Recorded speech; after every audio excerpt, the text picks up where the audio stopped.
আমি একটু দয়া করে আমাকে একটু জানাবেন যে বেতরের নামাজ আমরা যে 3 রাকাত পড়ি এটার পুরোটা যে আমরা কিভাবে পড়বো সংক্ষিপ্তভাবে দয়া করে বলেন, নাম্বার 1। নাম্বার 2 হচ্ছে জুমার নামাজ আমরা পড়ি, এখানে সুন্নাত 4 রাকাত যেটাকে বলে, এবং পরবর্তীতে কাবলাল জুমা এবং বাদাল জুমা বলতে কিছু আছে কিনা। 3 নম্বর হচ্ছে এই যে তাবলিগ জামাত, আমি এর বিভিন্ন বই পুস্তক পড়ে দেখেছি শিরক এবং বেদাতে ভর্তি। এই শিরক এবং বেদাত এগুলা অবশ্যই ম্যান লাইক ডক্টর সাইফুল্লাহ, আপনাদের কি এই সম্পর্কে কিছু সাজেশন রাখা উচিত না? সমাজ যে একদম বেদাত এবং শিরকে ভর্তি হয়ে গেছে ডিউ টু তাবলিগ, এটা সম্পর্কে আপনাদের কিছু করণীয় আছে কিনা এবং করা উচিত কিনা? ধন্যবাদ আপনাকে। বেশ কয়েকটি প্রশ্ন। জি, প্রথম প্রশ্ন, বেতের রাকাত যদি 3 রাকাত পড়েন এটা কিভাবে পড়বেন? এই ভাই বিতিরের সালাতের ব্যাপারে যে প্রশ্নটি করেছেন, বিতির যদি কেউ 3 রাকাত আদায় করতে চান তাহলে তিনি দুভাবে পড়তে পারেন।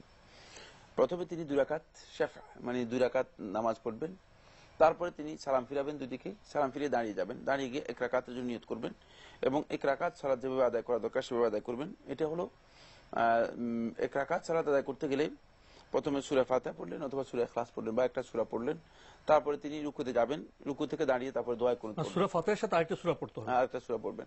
তারপরে তিনি রুকুতে যাবেন, রুকুতে গিয়ে রুকু থেকে দাঁড়িয়ে, রুকু শেষ করে রুকু থেকে দাঁড়িয়ে তিনি দোয়া কুনুত পড়লেন। ইচ্ছা করলে ওই ব্যক্তি রুকুর আগেও দোয়া কুনুত পড়তে পারবেন, মানে যখন কেরাত শেষ হয়ে যাবে তখন তিনি দোয়া কুনুত পড়তে পারেন রুকুর আগেও। তারপরে রুকুতে যাবেন, রুকু শেষ করে তিনি সিজদা করবেন এবং যথাযথ নিয়ম অনুযায়ী যেভাবে সালাত আদায় করে থাকে সেভাবে সালাত আদায় করলেন। হলো প্রথম পদ্ধতি। দ্বিতীয় পদ্ধতি হচ্ছে তিনি ইচ্ছা করলে 3 রাকাত একসাথে পড়তে পারবেন এবং 3 রাকাত একসাথে পড়তে গেলে মাঝখানে শুধুমাত্র, খুব সহজ এটা, মাঝখানে শুধুমাত্র যে তাশাহুদটুকু তিনি করবেন, 2 রাকাতের পরে যে তাশাহুদটুকু আমরা করে থাকি এই তাশাহুদটুকু করবেন না। মানে 2 রাকাতের পর তিনি বৈঠক করবেন না, বৈঠক করবেন সরাসরি দাঁড়িয়ে যাবেন। হ্যাঁ, তিনি 2 রাকাতের পরে মানে তাশাহুদের জন্য যে বৈঠক আছে সেটা করবেন না, সরাসরি দাঁড়িয়ে যাবেন, দাঁড়িয়ে গিয়ে তিনি 3 রাকাত আদায় করবেন। এবং ওমর ইবনে খাত্তাব রাদিয়াল্লাহু তাআলা থেকে সহিহ সনদে সাব্যস্ত হয়েছে তিনি এভাবে করতেন, এভাবে তার আমল সাব্যস্ত হয়েছে। সুতরাং কোনো ব্যক্তি যদি বিতরের সালাত 3 রাকাত আদায় করে থাকেন, এই দুইভাবে তিনি বিতরের সালাত আদায় করতে পারেন। রাসূলুল্লাহ সাল্লাল্লাহু আলাইহি ওয়াসাল্লাম হাদিসের মধ্যে নিষেধ করেছেন যে তোমরা বিতরের সালাতকে লা তাশাব্বাহু বিসালাতিল মাগরিব, মাগরিবের মতো করে পড়ো না।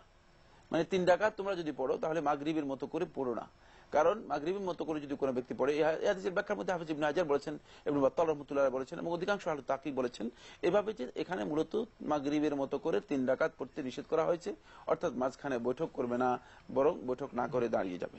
এভাবে আরেকটি প্রশ্ন, মূলত জুমার যে সুন্নত প্রসঙ্গে। জি, তো প্রসঙ্গ তিনি কাবলাল জুমার কথা উল্লেখ করেছেন। জুমার নামাজে আসলে সহিভাবে সুন্নত কয় রাকাত? এখানে কাবলাল জুমা বলতে এটা জুমার আগে যেই নামাজ পড়া হয় থাকে এটা হলো কাবলাল জুমা, এটা সুন্নত মানে নির্ধারিত নয়। যদি কোনো ব্যক্তি জুমার নামাজের আগে আসে তিনি 2 রাকাত করে যথাসম্ভব পড়বেন, যতটুকু পড়বেন ততটুকুই কাবলাল জুমা। তবে মসজিদে আসলেই তিনি প্রথমে 2 রাকাত তাহিয়াতুল মসজিদ পড়ে বসবেন, 2 রাকাত তাহিয়াতুল মসজিদ পড়ে বসবেন। এরপরে তিনি যদি সুযোগ থাকে এবং ইমাম সাহেব যদি না আসেন এবং তার হাতে সময় থাকে, তিনি 2 রাকাত করে যতটুকু পড়েন ততটুকুই কাবলাল জুমা। এবং এটা সমস্ত ওলামায়ে কেরামের ঐক্যমত, এটা সুন্নাত ওয়াজিব নয়। সুতরাং ওয়াজিব করে নিয়ে মানে এটা পড়তেই হবে করে নিলে তাহলে তো ওয়াজিব হয়ে গেল। মানে আমরা সমস্যা হয়েছে যে আমরা আসলে সুন্নাতও বুঝি না, অনেক ক্ষেত্রেই সুন্নাতও বুঝি না, ফরজও বুঝি না, ফরজের চেয়েও বেশি সুন্নাতের গুরুত্ব দিচ্ছি, ফলে জিনিসটুকু মানে এলোমেলো হয়ে যাচ্ছে। তো এই জন্য এটা ফরজ কেউ বলেন নাই বা ওয়াজিব কেউ বলেন নাই।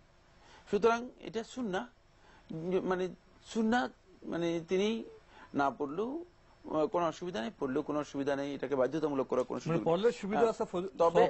তবে 4 রাকাত কাবলাল জুমা হিসেবে নির্দিষ্ট করে নিয়ে পড়া, এটি আব্দুল্লাহ ইবনে মাসউদ রাদিয়াল্লাহু তাআলা বর্ণিত সুনান নাসাইর মধ্যে যে হাদিসটি এসেছে, এই হাদিসটি সনদের দিক থেকে দুর্বল। কারণ রাসূলুল্লাহ সাল্লাল্লাহু আলাইহি ওয়াসাল্লাম ইউতিরু ইউসাল্লি আরবাআন কাবলাল জুমআ। আব্দুল্লাহ ইবনে মাসউদ রাদিয়াল্লাহু বর্ণনা করেন যে রাসূলুল্লাহ সাল্লাল্লাহু আলাইহি ওয়াসাল্লাম জুমার আগে 4 রাকাত মানে কাবলাল জুমার আগে মানে জুমার আগে 4 রাকাত পড়তেন। এই মর্মে যে বর্ণনাটুকু এসেছে এটি সমস্ত আহলে তাহকিক মুহাক্কিক উলামায়ে কেরামের ঐক্যমতে দুর্বল, এটি গ্রহণযোগ্য বক্তব্য নয়। তাই জুমার আগে যদি মুসল্লি আসেন তার পক্ষে সম্ভব হয় তিনি তাহিয়াতুল মসজিদ পড়ে বসবেন শুধু, আর সম্ভব হলে তিনি 2 রাকাত করে যথাসম্ভব পড়বেন। কিন্তু জুমার পরে 4 রাকাত রাসূলুল্লাহ সাল্লাল্লাহু আলাইহি ওয়াসাল্লাম সুন্নাহ দ্বারা সাব্যস্ত হয়েছে, জুমার পরে 4 রাকাতই পড়বেন। যদি কারো পক্ষে 4 রাকাত পড়তে সম্ভব না হয় তিনি 2 রাকাত পড়লেই যথেষ্ট হয়ে যাবে। তো জুমার পরে 4 রাকাত পড়বেন, 2 রাকাত করে 2 রাকাত মসজিদে, আর বাসা হলে 2 রাকাত পড়লেও চলবে। হ্যাঁ, 2 রাকাত যদি পড়েন কেউ তাহলে যথেষ্ট হবে। জি আচ্ছা, এই ভাই আরেকটি প্রশ্ন করেছেন তাবলীগ জামাত সম্পর্কে, তো এই বিষয়ে কি বলবেন? ওনার মতামত হলো যে তাবলীগ জামাতের যে গ্রন্থ সেখানে শিরক এবং বিদআতে ভর্তি। তো আমরা তো আসলে আমরা নীতিগতভাবে মুসলিম সমাজে তো এখন নানা রকম সংগঠন আছে, জি জি জি, নানা রকম তরিকা আছে, দল তরিকা। আমরা প্রকাশ্যে এ নিয়ে কথা এই জন্য বলতে চাই না যে অনেক বিষয়ে সামনাসামনি একত্রিত না হলে যেটা বলে সংস্কার শুদ্ধি সেটা করা যায় না। হঠাৎ করে 2টা কথা বললাম, এ নিয়ে ভুল বুঝলো, আবার বিদ্বেষ হিংসা বাড়লো, সমাজে আরো অশান্তি বাড়লো। তো এই জন্য উনি যেটা বলছেন, যা বিশেষ করে আপনাকে উদ্দেশ্য করে বলেছেন, আপনাকে কোনো কিছু করণীয় নেই? আমাদের সকলেরই করণীয় রয়েছে। যেখানে শিরক বেদাত রয়েছে সেখানে তো অবশ্যই সকলের করণীয় রয়েছে। তবে উনার করণীয় রয়েছে, উনি যেহেতু নির্দিষ্ট করতে পেরেছেন শিরক এবং বেদাত গুলো, তাহলে তিনি শিরক এবং বেদাত গুলোকে চিহ্নিত করে একটা সহমর্মী হয়ে যেখানে বললে সুবিধা হবে। আমাদের তো মূল কাজ বিদ্বেষ বা শত্রুতা নয়, ছোট বড় করা নয়, একটা সংকলন তিনি নিজেই তৈরি করে দিতে পারেন, একটা সংকলন তিনি নিজেই তৈরি করতে পারেন সতর্ক করার জন্য। তবে কোন সন্দেহ নেই যে যদি কারো মানে আকীদার মধ্যে, কারো বইয়ের মধ্যে, কারো প্রকাশনার মধ্যে, যেই নামে যাদেরই হোক না কেন, সেখানে যদি কোনো ভুল ত্রুটি থাকে সেটা সংশোধন করার জন্য চেষ্টা করা, এটা আমাদের দায়িত্ব, এটা সকলের দায়িত্ব, চেষ্টা করতে হবে আমাদেরকে।